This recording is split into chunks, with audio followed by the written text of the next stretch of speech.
ಪ್ರಿಯ ಕ್ರೈಸ್ತ ಸ್ನೇಹಿತರೆ, ಕ್ರಿಸ್ತ ವಿಶ್ವಾಸಿಗಳೇ, ಸಹೋದರ ಸಹೋದರಿಗಳೇ, ಈ ಸಮಯದಲ್ಲಿ ನಾನು ನಿಮ್ಮೊಂದಿಗೆ ದೇವರ ವಾಕ್ಯವನ್ನು ಹೇಳುವುದಕ್ಕೆ ದೇವರು ಒಂದು ಅವಕಾಶವನ್ನು ಕೊಟ್ಟದಕ್ಕಾಗಿ ಆ ದೇವರಿಗೆ ನಾನು ಕೋಟಿ ಕೋಟಿ ಸ್ತೋತ್ರಗಳನ್ನು ಹೇಳುವಾತನಾಗಿದ್ದೇನೆ.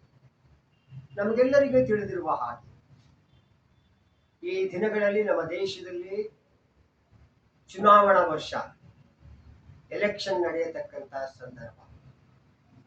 ಈ ಎಲೆಕ್ಷನ್ ನಡೆಯತಕ್ಕಂಥ ಸಂದರ್ಭದಲ್ಲಿ ದೇವರ ಮಕ್ಕಳಾದ ನಮ್ಮ ಜವಾಬ್ದಾರಿ ಏನು?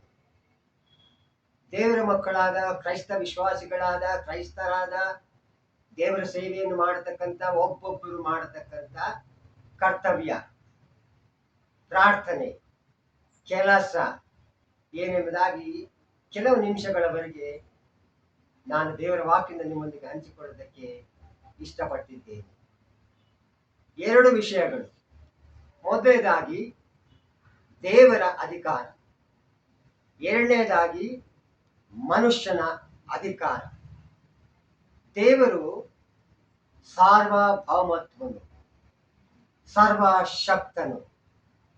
ಆತನಿಂದ ಆಗದ ಕಾರ್ಯಗಳು ಪರಲೋಕದಲ್ಲಾಗಲಿ ಈ ಭೂಮಿಯಲ್ಲಾಗಲಿ ಯಾವುದು ಇಲ್ಲ ಎಂಬುದಾಗಿ ದೇವರ ವಾಕ್ಯ ನಮಗೆ ಹೇಳುತ್ತಾ ಇದೆ.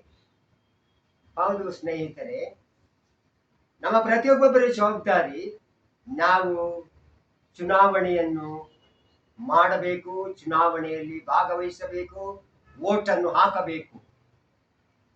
ಆದರೆ ಅಧಿಕಾರ ಕೊಡುವಂಥದ್ದು ಅಧಿಕಾರ ಇರುವಂತ ದೇವರಿಗೆ. ಮತ್ತಾಯನು ಬರೆದ ಸುವಾರ್ತೆ 28ನೇ ಅಧ್ಯಾಯ 18ನೇ ವಾಕ್ಯ. ಯೇಸು ಕ್ರಿಸ್ತನು ತಾನೇ ಹೇಳಿದ್ದು, ಪರಲೋಕದಲ್ಲಿಯೂ ಭೂಲೋಕದಲ್ಲಿಯೂ ಎಲ್ಲಾ ಅಧಿಕಾರವು ನನಗೆ ಕೊಡಲ್ಪಟ್ಟಿದೆ ಎಂಬುದಾಗಿ. ಎಲ್ಲ ಅಧಿಕಾರ ಎಂದರೆ ಎಲ್ಲ ಸರಕಾರಗಳ ಮೇಲೆ ಅಧಿಕಾರ, ಎಲ್ಲ ಮನುಷ್ಯರ ಮೇಲೆ ಅಧಿಕಾರ, ಎಲ್ಲ ಜೀವರಾಶಿಗಳ ಮೇಲೆ ಅಧಿಕಾರ, ಎಲ್ಲ ರಾಜತ್ವಗಳ ಮೇಲೆ ಅಧಿಕಾರ, ಎಲ್ಲವುಗಳು ಯೇಸು ಕ್ರಿಸ್ತನ ಪಾದಗಳ ಕೆಳಗೆ ಇರುವಂತದ್ದಾಗಿದೆ. ಒಬ್ಬನು ಅಧಿಕಾರವನ್ನು ಪಡೆಯಬೇಕಾದ್ರೆ ದೇವರಿಂದ ಮಾತ್ರ ಅದು ಸಾಧ್ಯ. ಬೈಬಲ್ನಲ್ಲಿ ನಾವು ಕೀರ್ತನೆ 75ನೇ ವಾಕ್ಯದಲ್ಲಿ ಈ ರೀತಿ ಓದುತ್ತೇವೆ. ಅಲ್ಲಿ ಏನು ಬರೆಯಲ್ಪಟ್ಟಿದೆ ಅಂತಂದ್ರೆ, ದೇವರೇ ನ್ಯಾಯಾಧೀಶನಾಗ್ತಾನೆ, ಮನುಷ್ಯಲ್ಲ, ದೇವರು ಜಡ್ಜ್ ಆಗ್ತಾನೆ. ದೇವರೇ ನ್ಯಾಯಾಧೀಶನಾಗಿ ಒಬ್ಬನನ್ನು ತೆಗೆದು ಇನ್ನೊಬ್ಬನನ್ನು ಸ್ಥಾಪಿಸುತ್ತಾನೆ. ಕೀರ್ತನೆ 75ನೇ ಅಧ್ಯಾಯ 7ನೇ ವಾಕ್ಯ. ಇನ್ನು ನಾವು ದಾನಿಯೇಲನ ಗ್ರಂಥಕ್ಕೆ ಹೋಗುವುದಾದರೆ, ಆತನು ಅರಸರನ್ನು ರಾಜರನ್ನು ನಿಲ್ಲಿಸುತ್ತಾನೆ, ತಳ್ಳುತ್ತಾನೆ. ನಿಲ್ಲಿಸುವಂಥದ್ದು ತಳ್ಳುವಂಥದ್ದು ದೇವರಿಗೆ ಬಿಟ್ಟುಕೊಟ್ಟದ್ದು. ಅದು ದೇವರ ಅಧಿಕಾರ. ದೇವರು ತನ್ನ ಅಧಿಕಾರವನ್ನು ಈ ಭೂಮಿಯಲ್ಲಿ ಆತನು ಚಲಾಯಿಸುತ್ತಾನೆ. ಯಾವ ಯಾವ ಮನುಷ್ಯರಿಗೆ ಅಧಿಕಾರ ಕೊಡಬೇಕೆಂಬುದಾಗಿ ಆತನು ತೀರ್ಮಾನ ಮಾಡಿರುತ್ತಾನೆಯೋ ಅವರೇ ಅಧಿಕಾರವನ್ನು ಪಡೆಯಲು ಸಾಧ್ಯ. ನಾವು ನೋಡಿದ ಹಾಗೆ ಬೈಬಲ್ನಲ್ಲಿ ಇಸ್ರಾಯೇಲ್ಯರು ಫರೋಹನ ಹಿಡಿತದಲ್ಲಿ ಕಷ್ಟಪಡ್ತಾ ಇದ್ರು, ನೋವಲ್ಲಿದ್ರು, ಹಿಂಸೆ ಅನುಭವಿಸ್ತಾ ಇದ್ರು. ಎಷ್ಟು ವರ್ಷ ಪ್ರಿಯರೇ? ಹೆಚ್ಚು ಕಡಿಮೆ 430ರಿಂದ 450 ವರ್ಷಗಳವರೆಗೆ. ಈ 450 ವರ್ಷಗಳವರೆಗೆ ಅವರು ದೇವರಿಗೆ ಮೊರೆಯಿಡುತ್ತಾ ಇದ್ರು. ಏನಂತ? ಅಪ್ಪ ತಂದೆಯೇ, ಈ ಫರೋಹನಿಂದ ಬಿಡುಗಡೆಯನ್ನು ನಮಗೆ ಅನುಗ್ರಹಿಸು ಎಂಬುದಾಗಿ. 430ರಿಂದ 450 ವರ್ಷಗಳು ದೇವರು ಇಸ್ರಾಯೇಲ್ಯರ ಪ್ರಾರ್ಥನೆಯನ್ನು ಕೇಳಲಿಲ್ಲ. ನಂತರ ಒಂದೊಡ್ಡ ಬದಲಾವಣೆ ಆಯಿತು. ಒಂದೊಡ್ಡ ಮಹತ್ ಕಾರ್ಯಗಳನ್ನು ದೇವರು ಮಾಡಿದ. ಇಸ್ರಾಯೇಲ್ಯರಿಗೆ ಬಿಡುಗಡೆಯಾಯಿತು. ಇಸ್ರಾಯೇಲ್ಯರು ಬಿಡುಗಡೆಯನ್ನು ಹೊಂದಿದ್ರು. ದೇವರ ವಾಕ್ಯಗಳನ್ನು ನಾವು ಕೇಳುವಾಗ ನಮಗೆ ಎಷ್ಟೇ ಕಷ್ಟಗಳು, ಸಮಸ್ಯೆಗಳು, ಹಿಂಸೆಗಳು, ನೋವುಗಳು ಬಂದರೂ ಕೂಡ ದೇವರು ನಮ್ಮೊಟ್ಟಿಗಿದ್ದಾನೆ. ದೇವರು ನಮ್ಮನ್ನು ನಡೆಸುತ್ತಾನೆ. ದೇವರು ನಮ್ಮನ್ನು ಎಂದಿಗೂ ಕೈ ಬಿಡುವುದಿಲ್ಲ ಎಂಬ ಮಹಾ ಸತ್ಯಕ್ಕೆ ನಾವು ನಡೆಸಲ್ಪಡಬೇಕು, ನಾವು ನಂಬಬೇಕು. ಕೀರ್ತನೆಯಲ್ಲಿ ನಾವು ನೋಡುತ್ತೇವೆ, ಸರ್ವಾಧಿಕಾರವು ದೇವರದೇ. ದೇವರು ಒಂದು ಸಾರಿ ಅಲ್ಲ, 2 ಸಾರಿ ಹೇಳಿದ್ದನ್ನು ನಾವು ಕೇಳಿದ್ದೇವೆ ಅಂತ ಬೈಬಲ್ ಹೇಳ್ತದೆ. ದೇವರ ಕೈಯಲ್ಲಿ ರಾಜನ ಯೋಚನೆ, ಅಧಿಕಾರದಲ್ಲಿರುವ ಯೋಚನೆ, ಅಧಿಕಾರವನ್ನು ಮಾಡುವಂತವರ ಯೋಚನೆ ದೇವರ ಕೈಯಲ್ಲಿದೆ. 21ನೇ ಅಧ್ಯಾಯ 1ನೇ ವಾಕ್ಯ ಜ್ಞಾನೋಕ್ತಿ. ದೇವರು ತನಗೆ ಬೇಕಾದ ಕಡೆಗೆ ಅದನ್ನು ತಿರುಗಿಸುತ್ತಾನೆ.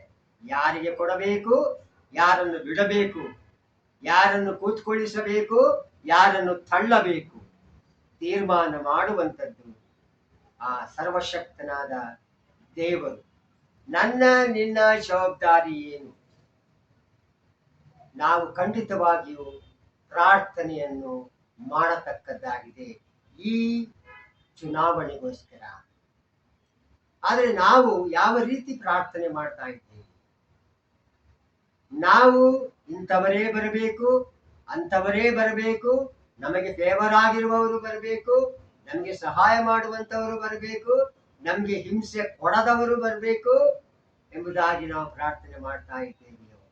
ಖಂಡಿತವಾಗಿಯೂ ಎಲ್ಲ ದುರಾತ್ಮನ ಶಕ್ತಿಗಳನ್ನು ದೇವರು ತನ್ನ ಕಾಲಿನಿಂದ ತುಳಿದು ಅದನ್ನು ನಾಶಪಡಿಸುತ್ತಾನೆ, ತನ್ನ ಮಕ್ಕಳಿಗೆ ಜಯವನ್ನು ಕೊಡುತ್ತಾನೆ.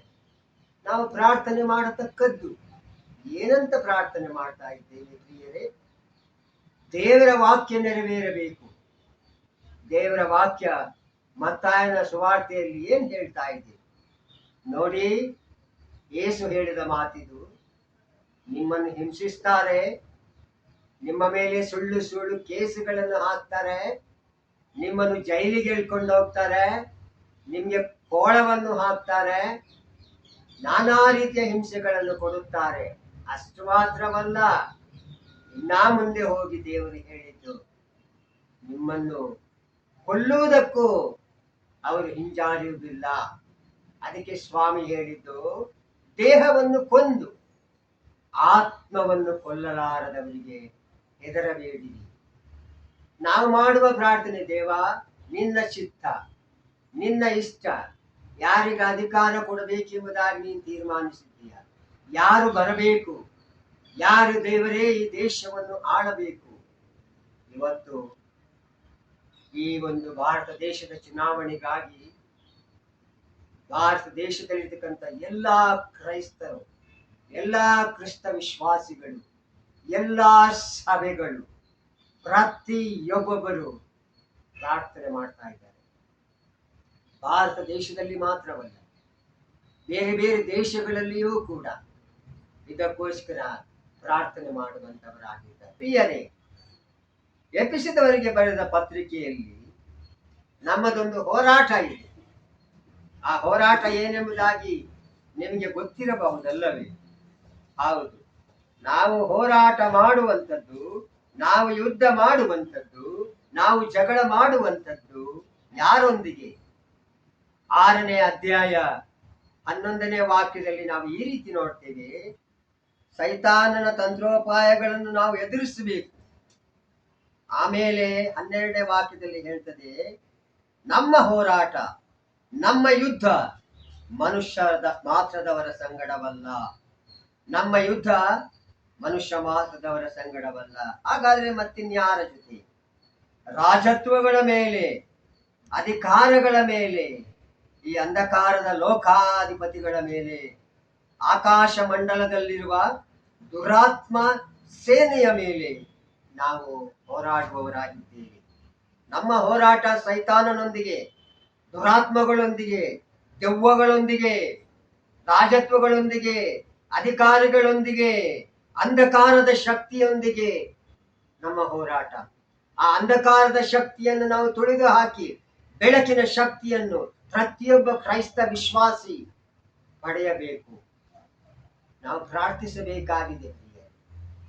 ನಮ್ಮ ಪ್ರಾರ್ಥನೆ ನಮ್ಮ ದೇಶದಲ್ಲಿ ಯಾರು ಬೇಕು ಎಂಬುದಾಗಿ ತೀರ್ಮಾನ ದೇವರು ಮಾಡುವಂಥದ್ದಾಗಿದೆ ನಮ್ಮ ಪ್ರಾರ್ಥನೆಯ ಮೂಲಕವಾಗಿ. ದೇವರಿಗೆ ಗೊತ್ತಿದೆ, ದೇವರು ಯಾವಾಗಲೂ ತನ್ನ ಮಕ್ಕಳಿಗೆ ಒಳ್ಳೆಯದನ್ನೇ ಬಯಸುತ್ತಾನೆ. ಆತನೆಂದಿಗೂ ಕೆಟ್ಟದ್ದನ್ನು ಮಾಡುವುದಿಲ್ಲ. ಯಾಕೆಂದ್ರೆ ದೇವರಲ್ಲಿ ಎಂದಿಗೂ ಕೆಟ್ಟದ್ದು ಇಲ್ಲ.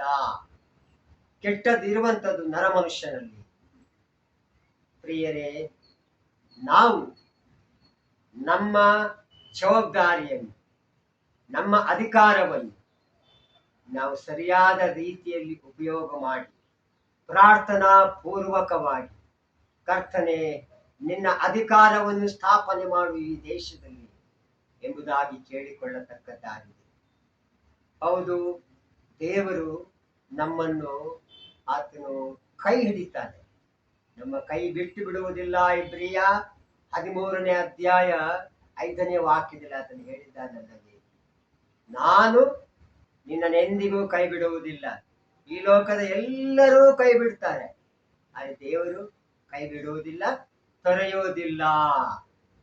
ಸದಾ ಕಾಲಕ್ಕೂ ನಮ್ಮೊಟ್ಟಿಗೆ ಆತನು ಇರುತ್ತಾನೆ. ಈ ಚುನಾವಣೆಯ ಸಮಯಗಳಲ್ಲಿ ನಮ್ಮ ಜವಾಬ್ದಾರಿಯನ್ನು, ನಾವು ಮಾಡತಕ್ಕಂಥ ಪ್ರಾರ್ಥನೆಗಳನ್ನು ದೇವರ ಪಾದದಲ್ಲಿಟ್ಟು ಆತನ ಸಹಾಯವನ್ನು ನಾವು ಕೇಳಿಕೊಳ್ಳೋಣ. ಅವರ ಇಷ್ಟವೇ ನೆರವೇರುವಂಥದ್ದು ನಾವು ನೋಡುತ್ತೇವೆ. ಅವರ ಇಷ್ಟ ಇಲ್ಲದೆ ಯಾರೂ ಕೂಡ ಅಧಿಕಾರವನ್ನು ಪಡೆಯಲು ಸಾಧ್ಯವೇ ಇಲ್ಲ. ಒಬ್ಬನನ್ನು ತಂದು ನಿಲ್ಲಿಸುವುದಾದ್ರೆ ಅದಕ್ಕೆ ಒಂದು ಕಾರಣ ಉಂಟು, ಒಂದು ದೈವಿಕವಾದಂಥ ಉದ್ದೇಶ ಉಂಟು. ಸುಮ್ಮನೆ ದೇವರು ಯಾರನ್ನು ತಂದು ಅಧಿಕಾರದಲ್ಲಿ ಇಡುವುದಿಲ್ಲ.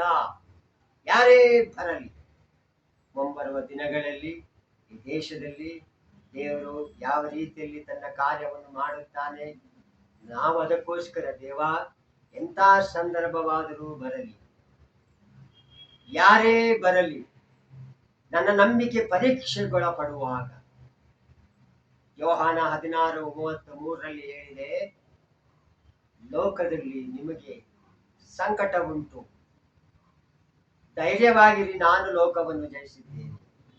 ಲೋಕ ಜಯಿಸಿದ ಯೇಸು ನಿನ್ನೊಳಗಿದ್ದಾನೆ, ನನ್ನೊಳಗಿದ್ದಾನೆ. ನಾವು ಧೈರ್ಯವಾಗಿರೋಣ. ನಮ್ಮ ದೇಹವನ್ನು ಕೊಂದಾರು ಆತ್ಮವನ್ನು ಕೊಲ್ಲುವುದಕ್ಕೆ ಯಾರಿಗೂ ಅಧಿಕಾರವಿಲ್ಲ. ಸೈತಾನನ ಮೋಸಕ್ಕೆ, ಸೈತಾನನ ತಂತ್ರಗಳಿಗೆ, ಸೈತಾನನ ಮಂಕುತನಕ್ಕೆ, ಸೈತಾನನ ಅಂಧಕಾರಕ್ಕೆ ಒಳಗಾಗಿ ಜನಗಳು ದೇವರ ಮಕ್ಕಳನ್ನು ಹಿಂಸಿಸುವಾಗ ನಾವು ಪ್ರಾರ್ಥಿಸತಕ್ಕದ್ದು ಏನಂತ ಪ್ರಾರ್ಥಿಸತಕ್ಕದ್ದು?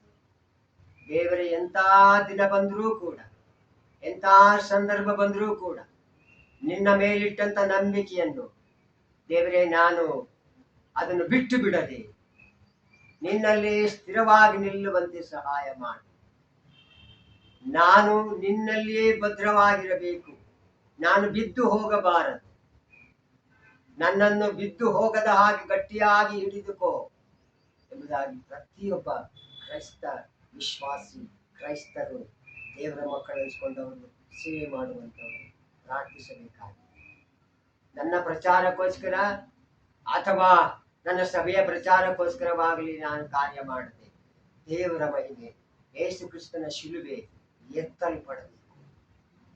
ಯೇಸು ಕ್ರಿಸ್ತನು ಮಹಿಮೆ ಹೊಂದಬೇಕು. ನಮ್ಮೊಬ್ಬೊಬ್ಬರ ಜೀವಿತದಲ್ಲಿ ಅವರು ಮಹಿಮೆ ಹೊಂದಬೇಕು. ಅವರು ಸಂಪೂರ್ಣವಾಗಿ ತನ್ನ ರಾಜ್ಯಾಧಿಕಾರವನ್ನು ವಹಿಸಬೇಕು. ಅವರು ಆಳುವವರು, ಅವರೇ ಅಧಿಕಾರಿ. ಆತನು ಅದನ್ನು ಹಂಚಿ ಲೋಕದ ಜನರಿಗೆ ಕೊಡುವಂಥವನು. ಆವಾಗ ಬರತಕ್ಕಂಥ ಎಲ್ಲ ಸಂಕಟಗಳಿಂದಲೂ ಸಂತೋಷಗಳಿಂದಲೂ ಆತನು ನಮ್ಮನ್ನು ಕಾಪಾಡುವಂಥ ದೇವರಾಗಿದ್ದಾನೆ. ದೇವರು ಈ ವಾಕ್ಯಗಳನ್ನು ಆಶೀರ್ವದಿಸಲಿ. ನಾವೆಲ್ಲರೂ ಮುಂಬರುವ ದಿನಗಳಲ್ಲಿ ನಮ್ಮ ಅಧಿಕಾರವನ್ನು ಚಲಾಯಿಸಿ, ನಮ್ಮ ಹಕ್ಕನ್ನು ಚಲಾಯಿಸಿ, ಓಟನ್ನು ಹಾಕಿ ದೇವರ ಕೈಯಲ್ಲಿ ನಮ್ಮನ್ನು ಒಪ್ಪಿಸೋಣ. ಬಿದ್ದು ಹೋಗದ ಹಾಗೆ ಮುಂಬರುವ ದಿನಗಳಲ್ಲಿ ನಾವು ಸ್ಥಿರವಾಗಿ ನಿಲ್ಲುವಂತೆ ದೇವರು ನಮ್ಮೆಲ್ಲರಿಗೆ ಸಹಾಯವನ್ನು ಮಾಡಲಿ. ಪ್ರಾರ್ಥನೆ ಮಾಡೋಣ. ಪ್ರೀತಿಯುಳ್ಳ ನಮ್ಮ ಪರಲೋಕದ ತಂದೆಯಾದ ದೇವರೇ, ಕೇಳಿದ ಹೇಳಿದ ಎಲ್ಲಾ ವಾಕ್ಯಗಳನ್ನು ಆಶೀರ್ವಾದ ಮಾಡು. ನಿನ್ನಲ್ಲಿಯೇ ಸ್ಥಿರವಾಗಿ ನಿಲ್ಲಲು ಕೃಪೆ ಮಾಡು. ಮುಂಬರುವ ದಿನಗಳಲ್ಲಿ ಯಾರು ಬೇಕು ನಿನಗೆ, ಯಾರೀ ದೇಶದ ಅಧಿಕಾರವನ್ನು ದೇವರೇ ಹಿಡಿಯಬೇಕು ಅಪ್ಪ, ಮಹತ್ ಕಾರ್ಯಗಳನ್ನು ನೀನು ಮಾಡಬೇಕೆಂದು ಬೇಡಿಕೊಳ್ಳುತ್ತಾ ಇದ್ದೇವೆ. ನನ್ನ ಇಷ್ಟ ಬೇಡ, ನಮ್ಮ ಇಷ್ಟ ಬೇಡ, ಮನುಷ್ಯನ ಚಿತ್ತ ಇಷ್ಟ ಯೋಚನೆ ಯಾವುದೂ ಬೇಡ. ನಿನ್ನ ಇಷ್ಟಕ್ಕನುಸಾರವಾಗಿ ನಿನ್ನ ಅಧಿಕಾರವನ್ನು ಸ್ಥಾಪನೆ ಮಾಡು. ಮಹಿಮೆ ನಿನಗಾಗಲಿ. ಯೇಸು ಕ್ರಿಸ್ತನ ಹೆಸರಿನಲ್ಲಿ ಬೇಡಿಕೊಳ್ಳುತ್ತೇವೆ ನಮ್ಮ ತಂದೆಯೇ.